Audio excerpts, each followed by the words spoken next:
जिसको पुलिस एहलकार ने कत्ल किया।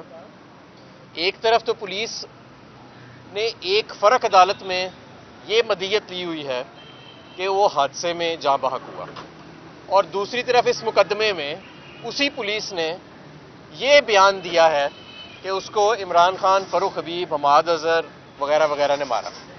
तो आप देख लें कि इस मुल्क के क्रिमिनल जस्टिस सिस्टम का क्या हाल है कि एक ही पुलिस, एक ही शहर की पुलिस, एक ही थाने की पुलिस एक ही शख्स के कत्ल के ऊपर दो मुख्तलिफ बयानात दे रही है। इस वक्त एक ऐसी कैफियत जो है वो हमारे यहाँ पे मौजूद है। आज इमरान खान साहब भी इस्लामाबाद 9 मुकदमात में पेश होने जा रहे हैं। जिस तरह ये मुकदमा जाली है, वो भी 9 के 9 मुकदमात जाली हैं, और पूरी कोशिश की जा रही है कि इस माहौल के अंदर मामलात को ख़राब किया जाए। आप देखें पिछले 12 माह में जो जुल्म और सितम हुआ, और जिस तरह से इस वक्त कमर तोड़ महंगाई है। अगर इस मुल्क में अगर आज ये कौम पुरअमन है तो उसकी वाहिद वजह यह है कि इमरान खान सिर्फ और सिर्फ आईनी और जमहूरी जद्दोजहद में यकीन रखते हैं। इमरान खान की जगह कोई और लीडर होते जिनके साथ ये सलूक किया गया जो पिछले 12 माह में किया गया है, और उनकी वो पॉपुलैरिटी और मकबूलियत होती जो इमरान खान की है, तो आज यकीन माने कि शायद ये जो आपको अमन अमान सड़कों पर नजर आ रहा है ये नजर ना आ रहा होता। लिहाजा इसी तरह अब आप देखें कि मुराद सईद का जो केस है, जिस तरह इमरान खान पर कातिलाना हमले से पहले एक खास किस्म का बयानिया बनाया गया कि जी पता नहीं कोई मजहब की खुदा न खासा तौहीन कर दी है, और फिर उसके ऊपर मरियम नवाज की ट्वीट आई, और फिर इसी तरह अब कुछ टाउट हजरात जो हैं वो मुराद सईद के ऊपर इस तरह की ट्वीट्स कर रहे हैं ताकि उनके ऊपर हमले का जवाब बनाया जा सके।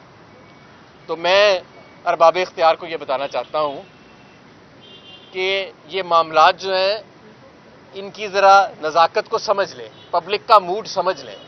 लोग इस रजीम से नफरत करते हैं और लोग इमरान खान से प्यार करते हैं। आप डंडे के जोर पे इसको नहीं तब्दील कर सकते। आप जाली पर्चों के जोर पे, आप कत्लों के, जिस तरह जिले शाह को कत्ल किया गया, ब्लैकमेल किया गया लोगों को, जैसे आजम स्वाति को किया गया, आप इस तरह मामलात को तब्दील नहीं कर सकते। लोगों के दिलों से इमरान खान की मोहब्बत को और आपकी नफरत को नहीं निकाल सकते। आप देखें तो सही कि कौन से चेहरे मुसल्लत हैं इस मुल्क के ऊपर, और आप देखें तो सही कि उनकी कारकर्दगी क्या है। क्या आप जानते हैं कि 1972 की जंग के दौरान जो महंगाई थी आज उसका भी रिकॉर्ड तोड़ दिया इस आकदार ने। क्या आप जानते हैं कि सिर्फ 12 माह में 100 रुपए से ज्यादा आपका रुपया जो है वो डॉलर के मुकाबले में अपनी कदर खो चुका है। कभी पाकिस्तान में ऐसे नहीं हुआ, वबा के दौर में भी ऐसे नहीं हुआ। क्या आप जानते हैं कि आपकी इकोनॉमिक ग्रोथ नेगेटिव जाने वाली है?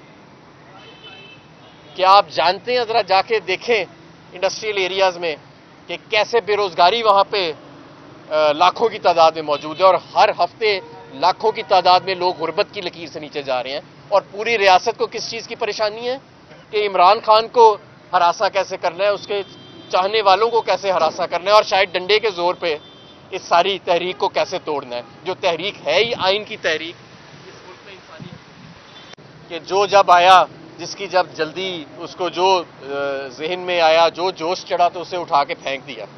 ये कोई इतनी लाइट चीज़ नहीं है।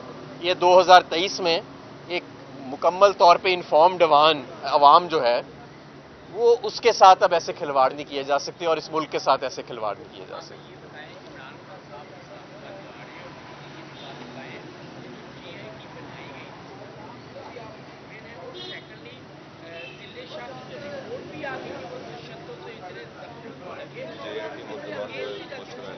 देखें जी, जो इमरान खान साहब आज इस्लामाबाद जा रहे हैं, और मेरा ख्याल है या निकल पड़े होंगे या कुछ ही देर में निकल पड़ेंगे। जहाँ तक JIT की बात है, देखें ये JIT तो बनाई जा रही है किसी और मकसद के, ठीक है, और इसके खिलाफ आज हम लाहौर हाई कोर्ट में आज हमारा एक बड़ा ज़रूरी केस भी लगा हुआ है फुल बेंच के सामने, जहाँ पे IG साहब को खुद तलब किया गया इन पर्सन कि ज़रा बताएं तो सही कि ये जो इंसिडेंट हुए थे ज़मान पार्क पे हमले वाले, उसके लिए इतनी नफरी कहाँ से आई, वो क्या जवाज़ था कि वारंट की एग्जीक्यूशन के लिए इस तरह की गई, ओवर एफिशिएंसी दिखाई गई। तो देखते हैं आज क्या जवाब देते हैं, क्योंकि अदालत में केस है इसलिए मैं ज़्यादा उस पर बात नहीं करना चाहता।